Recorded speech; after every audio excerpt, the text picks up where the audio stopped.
A year ago, my ex-girlfriend sent me a video for our 3-year anniversary. But it wasn't a memory or a gift, it was a video of her cheating with a guy from our local gym. I was speechless. She looked at me and said, "How you feel right now is how I felt when you looked at that barista." I said nothing. And when I did confront her, she rolled her eyes and said, "You're not even defending yourself. Gosh, you're more pathetic than I remember." I stayed silent. That was a year ago. This morning, I saw her crying in our apartment lobby while her parents dragged her away. But how did we get here? Let's rewind. After that breakup, she contacted me a year later, asking to meet. I said yes. She thought I wanted to get back together. I just wanted to introduce her to her future brother-in-law, because I was engaged to Amelia, her sister. She mocked me the moment I arrived at the cafe, called my clothes ugly, my arms weak. Then she started scrolling through photos of the men she'd dated during her healing journey. She boasted about them, their jobs, their cars, their physical stats. It was meant to hurt, but I stayed calm. "Good for you," I said. She leaned in. "Are you still hung up on me?" She asked. "Even Amelia found someone. Her fake charm won't last. You're still alone, right?"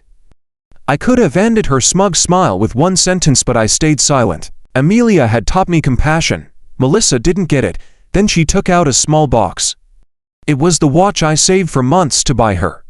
She dropped it on the floor, crushed it under her heel. "My new man got me a Rolex," she said with pride. "Even Amelia's boyfriend probably does better than this." That's when her phone rang. Amelia's name flashed on the screen.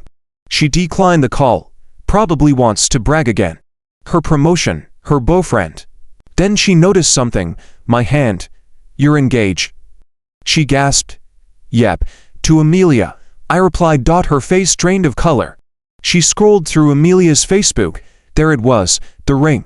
The caption, "Can't wait to marry my best friend. You're marrying my sister." She whispered. I stood up and left before she could throw the glass of water at me. Scene transition. Amelia is beautiful inside and out. She insisted on inviting Melissa to our wedding, hoping to rebuild bridges. That was a mistake. Melissa showed up to our wedding wearing a dress identical to Amelia's gown. She interrupted our vows with loud sighs.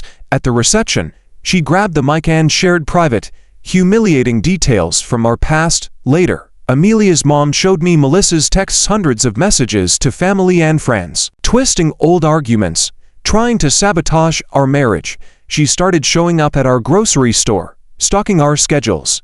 Then came the emails to Amelia's work, messages to our friends, printed texts shoved into our mailbox, attempts to enter our apartment at 2 a.m. caught on camera. She even joined Amelia's painting class to mock her work. Tried to pick up our prescriptions, pretending to be family. It escalated weekly.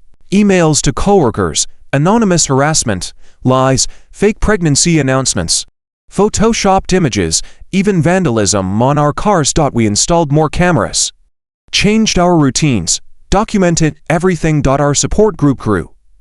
Amelia's friends, my friends, her exes, her former roommates, all shared similar stories. Eventually, Melissa was banned from our building. But she kept pushing, showed up at Amelia's job, spread rumors, threatened people, blackmailed others, but we stayed strong. We stayed together. Then Melissa's parents called. They were done enabling her. They brought her to a treatment facility. We watched from the window as they drove away. Pause. 2 weeks passed. Then a call came from her mother.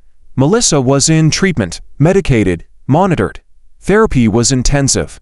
There was hope. We started removing the indoor security cameras. The apartment felt like home again. Sarah, Amelia's best friend, organized a celebration. The Starbucks where it all started was visible through the window. Our friends Tyler, Mike, Jake all came. We shared stories, laughed, cried.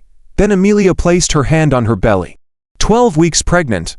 Melissa had tried everything to break us. But instead of fear, we found love. Instead of isolation, we built a community. Instead of silence, we told the truth. This is how the story ends, not with revenge, but with peace, with growth, with a future.